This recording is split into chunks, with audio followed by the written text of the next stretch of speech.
Okay. Next is from Nice Guy Eddie. Subject is Punk versus Reigns, WrestleMania 40. Hello, Konnan and Disco. Listen, you guys talk about the probability of Punk versus Reigns at WrestleMania 40, and I was wondering, don't you think that Triple H would want to make sure he was going to get a positive return from CM Punk and maybe put it in his contract where he behaves for the first year, and they do Punk versus Reigns or Cody at WrestleMania 41 for the title of the main event? That way they can generate some income from Punk and have time for a good build. Never mind have something to help keep Phil's attitude and or ego in check. Keep up the good work, guys. And that's from Ed.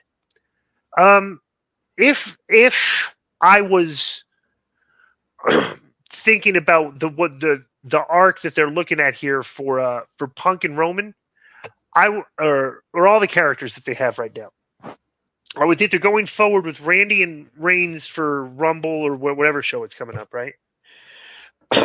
Or put Randy in the Rumble.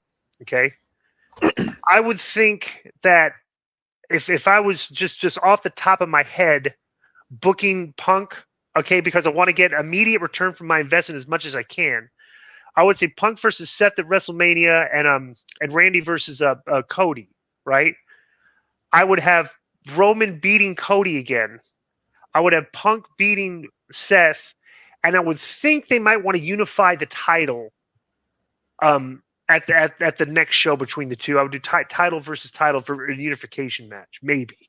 I don't know, but if that I would bring that up, obviously, and I'm sure it has been brought up. But I don't know. What I think this guy. Sorry, Konnan. This just real quick. This guy's got a good point though, because if you want to look at it from that vantage point, where it's like, geez, we better get what we can from Punk just in case. Right. Then maybe you would want to put him in that big match. But I agree with what you said though. I'd like to see Reigns and Cody and Rollins and Punk myself. Well, you can't just take Cody's story and throw it in the trash. It's been a 2-year long-term storytell here, you know. And you're getting a value out of Seth and Punk too. That's a good angle. They got serious heat with they get good shoot heat. It sounds like, right, or whatever. Yeah, man, that gives you time to see what his attitude is and if he's professional and all that. Right.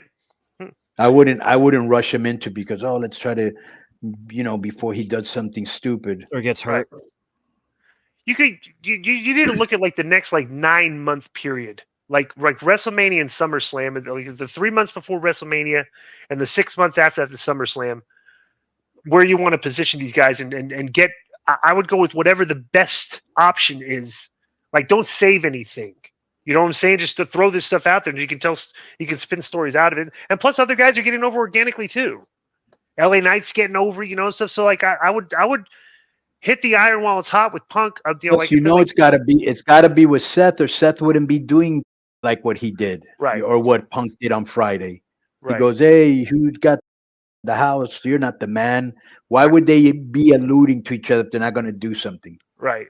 Yeah. He also they had a little very quick face off with Kevin Owens and Punk too. So yeah, I mean that's probably down the line though. I would hope so. Tyreek Hill hurt his knee. Tyreek Hill hurt his knee. Oh my god. Uh-oh. If they're showing pictures of the crowd is just like, yeah, their mouths are dropping to the floor right. Uh-oh. Well, he was about to break the all-time receiving record. Yeah, well he's grabbing his knee, so it's not Here's good. the Observer Best Gimmick Award that you're asking for. Yeah, Konnan, you're right. 2006 LAX did win. Do you want to hear the rest of that decade from 2000 to 2010? Oh, so I bet you the high ankle sprain, it looks like. He's limping off, but it looks like he's got a twisted ankle here. Got landed on his... Yeah, all right. Okay. All right, so what do you got now? What happened to Lawrence. Right. Put it up. So here's the Wrestling Observer Awards Best Gimmick of the Year, following what Disco set up to 99. So 2000 was Kurt Angle. 2001 was the Hurricane Shane Helms. 2002 was Matt Hardy. 2003 was Cena. Tyreek Hill just ran off the field, getting the crowd fired up. He was limping at first, but then he just ran. Wow. The crowd just was a huge pop. Go ahead. But 2002 was Matt Hardy. 2003 was John Cena. 2004 was JBL. 2005 was Mr. Kennedy. 2006 was LAX. And then 2007 and 2008 was Santino. 2009 was Punk. 2010 was Alberto Del Rio. So Cody, did you come up with the LAX gimmick? Yeah. So your gimmick got the gimmick of the year for 2 straight years. One. One. My gimmick was the best gimmick in two. So basically, we have 2 characters on the show that are responsible for 2 of the best gimmicks in the history of professional wrestling. Can we argue that? Yes. I mean, that's according to the Wrestling The Observer. Observer don't get any right. Right. So,